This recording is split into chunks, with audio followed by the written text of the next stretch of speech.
Welcome to Suki's World. My love of travel started with my passion for penguins. Find out where that has led me as I share experiences of extraordinary destinations, sustainable travel and concepts, wildlife and our environment, whilst recounting the stories and ambitions of people we've met along the way. Welcome to the fourth video in my Sustainable Tourism at Four Seasons Maldives series, and this one's called Recycling, Waste and the Future for Glass. Recycling and waste management, not the most exciting topics you might think, but actually I beg to differ. So by replacing plastics with other methods such as the Landaa Spring bottled water in the previous video, swapping out plastic bottles in guest bathrooms for refillable containers and removing all the plastics from the minibars, they're already making really big headway into reducing waste, and there's very little coming out of the guest rooms now. But at Landaa they go a lot further than this. Food waste is a big subject at resorts. At Landaa, they've installed a PowerNot LFC 500 biodigester, which processes all the food waste into grey water. And it uses a natural process, so microorganisms break down biodegradable material in the presence of oxygen and water. And I've written a blog about that with more details and photographs. You can find that at sukisworld.com. But this is what it looks like. Thought you'd like to take a look. They digest between 175 and 1,500 kilograms of food waste per day, obviously depending on what their levels of guests are. And they're experimenting with the output from the digester, so the grey water is discharged into wetlands. So let's hear from Faisal how this is going. Okay, so from the biodigester, there's grey waste, isn't there? Which is obviously the liquefied and now fairly cleaned water, if you can call it water. Is it water or is it a bit thicker than water? It's a bit thicker than water, yes. Okay. Yeah. Oh. Because we process all of our food wastes. It comes out from our restaurants and staff kitchen, put it in here. And the machine uses aerobic method that has microbes in there. And the microbes keeps eating it. And the discharge is sort of a grey, thick, high nutrition water actually, that we again send it to a wetland here. Okay, so it's got nutrition in it still it from the food breakdown. Yes, very much. Okay. Yeah. Okay, and this is fairly new, is it? Yeah. Okay. It's very new. Right. And we only started testing it.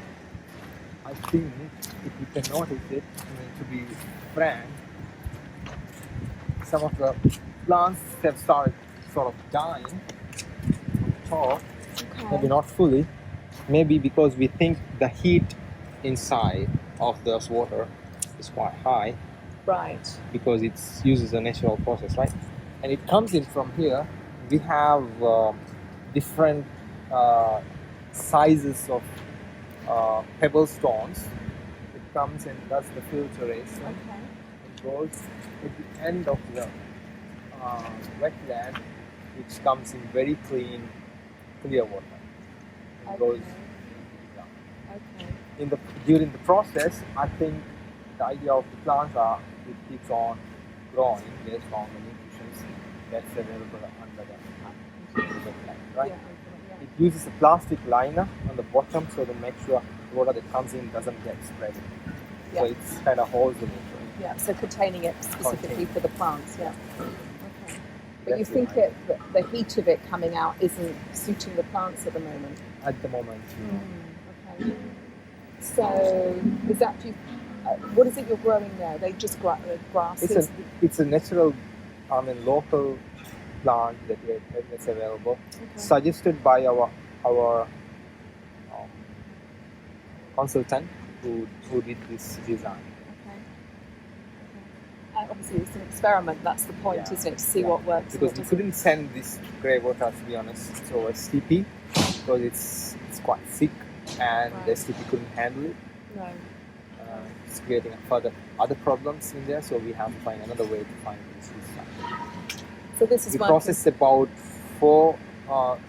350 to 450 kg of food waste, different kinds of waste. So it's a mix. It has oils, it has curries, it has bread, it has fruit, peels. So Okay. it has a lot of mixed nutritions, right? So we don't know the Yeah. balance also properly. Yes.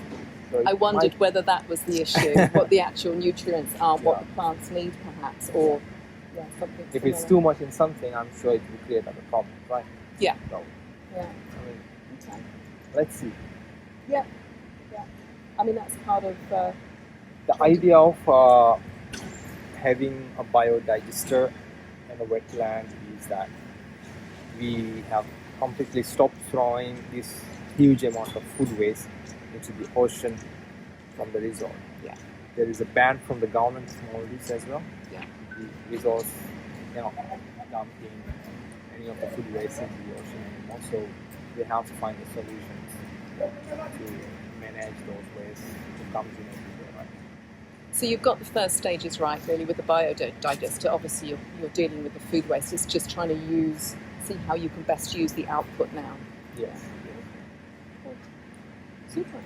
Well, I hope the experiment works in the end. And I presume if it does, you'll use that for other wetland areas, will you, around the island? Or Probably we don't have to. no, okay. We don't have any other wetland in the island. No, okay. It's specifically designed to treat the grey water. The grey water. Yeah. Okay. We couldn't directly use the grey water that comes out from the biodigester for the gardening. You Because can't. we can't directly use it No. because it's not filtered up to that particular level, right? Right. Okay.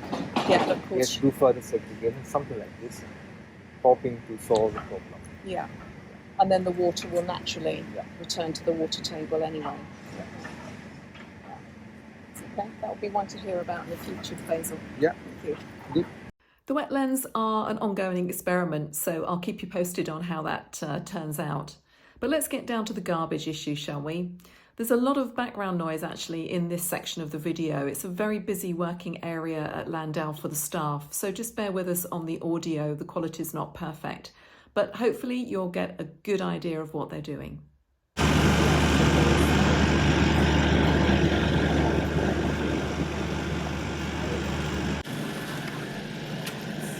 There's a cold room. It's a cold room. Yeah, Oh. for all of our wet Oh, garbage of that comes course. in. Okay. All right. Have a look in there. So you're keeping that quite well sealed away, aren't you? Okay. All right. That's This cool. is mostly mixed general waste that comes from all over. Okay. Yeah, I mean, guys could have done a little bit of efforts. It's a single, I mean, it's an individual effort as well when it comes to segregations. I mean, there are things that you can segregate before you throw it away, right? Yeah. Because we have plastic bins as well. So instead of putting in the general bin a plastic can, I mean, like this, so it's a That needs to go out. that Yeah. needs to go out. And the cans and things And the cans like that. and things. Yeah. So really, and then paper. Does anything happen with paper here or not? Mostly paper comes in general, Okay. and the cardboards Right. comes in a lot. Okay. So this whole area is all about the recycling and Yes, And the waste management. waste management, segregations, and recycling. Yeah, Okay, as yeah. you mentioned. okay. All right. Cool. We do so get this a is- lot of cardboards because all the food packaging mostly comes in. Most of the food packaging. After you're recording, Yeah. Most of the food packaging. most of the food packaging comes in cardboards. So Right. Okay. so there's a board that comes in twice a week. So Okay. all of those cardboards comes in here, and we couldn't find anybody who could will collect back these cardboards as a recycling measure. Okay. So either we press it and we send it to the general landfill, or sometimes when it gets excess here, we also use an incinerator to slowly burn Okay. because we have to manage it somehow, right? Yeah. Of course you do. Yeah. Otherwise, the whole area gets full so quickly. Yeah. There's so many people here. Okay. And cooking oil, we separate it. You can see Okay. this is about 2 to 3 weeks of cooking oil that comes out from the kitchen. We send this to a recycling partner based in Maldives. Okay. So they take it and they give a small amount of fund for taking this, okay. and most importantly, they will take and they make grease from this From oil. it. Okay. Yeah. So it By is sending to recycled India. and reused Yeah. then. Okay. So this it goes to India for that. Yes. Yeah. Okay. So we send it to our partner based in Maldives. They Yeah. will process it. Yeah. Okay. All right. And, Super. we also segregate glass and cans. Glass will come in those bins. Cans will come in those bins. Supposed to. Yeah. People do that. Some people doesn't. So we have. You have the always, facility we to have it done. Yeah, Yeah. we have the facility And then I guess it has to go off island to be. yes. Yeah. So we send the cans and glass again to this same recycling partner. Okay. So every month I make a big shipment of whatever I have in terms of recycling, and I send it in one boat. Yeah. Cool. And, Because that needs to be efficient as Yeah. well, doesn't Yeah. it? Okay. Okay. and Cool. let me show you here.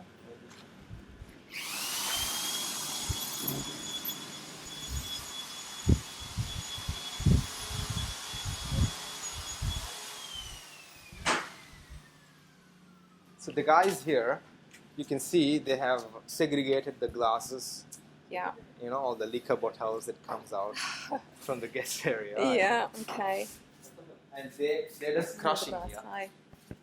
Oh, I see. Oh, you crush it first. Yeah. Okay.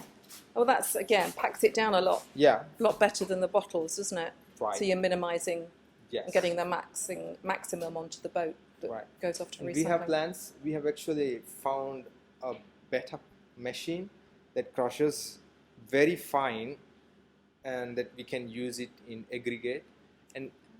And furthermore, what the manufacturer is saying that you can actually spread it on the beach as well. And you'll have no issues because the machine crushes so fine, it becomes sand. It becomes sand again. Yeah. Wow, that is amazing. And this is the machine that does the crushing. This is the machine that does the crushing at the moment. It's not so fine, so we crush it and we send it to the same recycling partner again. Okay. Okay. And this is a pressing machine. We Right. press it. We press the aluminum cans that comes in here, and we pack it nicely here. And when we have a good lot of shipment, we send it all together. Every month we send it one shipment. That's a lot of cans Yeah. of beer and juice and stuff, isn't it? But yeah, Right. obviously you have so much of that. Yeah. Okay. I like this idea of crushing it to sand, particularly because I Yeah. know obviously you're a tiny island, and I know you have to manage the sand and the sea erosion, don't you? Too. So I guess that could be Yeah. helpful in the long term. It could be. To see. I have plans to buy this machine, Okay. and it looks a lot similar like this. But let's see if it does what it says it does, then it will be good. Yeah, that will be. Okay, super. Thanks, Basil. And this is our plastic that still comes in. You can see mostly it's food packaging, you know, Right, yeah, things like this, juice bottles, yeah. things like this from F&B, which So- we cannot avoid it, obviously, No, of course not. Yeah. right? Yeah. So we still collect them, and we send it to a partner called Parley. Have you know Parlay. Parley for the oceans? Maybe you can have a Oh, Google. yes. They- I do. I'm aware of them. Yeah, they are NGO, I think, Yeah, who collects plastics, Yeah. especially advocates for ocean for plastics. the ocean plastics. Yeah, yeah. Okay, So they are based. They are in Maldives. They are based in Malé. right. Okay. We help them to send the plastics that we get, plus all the neighboring islands. Also, they have jumbo bags like this, so Right. they collect it. And when they have a good shipment, we send our boat along with our plastics. We collect them together from 4 or 5 islands, From the neighboring other islands. So we islands, help okay. them to transport it Oh, that's to good. Parle in Right. Tirafushi. Yeah. So That's a nice little- that you're working That's a little bit of effort that we help the neighboring islands. Yeah. So you're working together even with the Yeah. other resorts to do that. Okay. Sand erosion, as you can imagine, is a constant issue all around the island. And with the projected sea level rises and the fact that they're only a maximum of 2 metres high at the highest point, it's not going to go away. I do hope Faisal can secure his new machine to successfully turn that glass into sand, and sand that's he feels comfortable to put around the island. But again, we'll keep you posted on that one too. But their recycling doesn't stop here, by the way. That's another spoiler alert for the next video. So if you're interested in sustainable tourism, then watch out for my next video in this series where we find out just what good neighbours Four Seasons Landaa Giraavaru are. And that one's coming soon.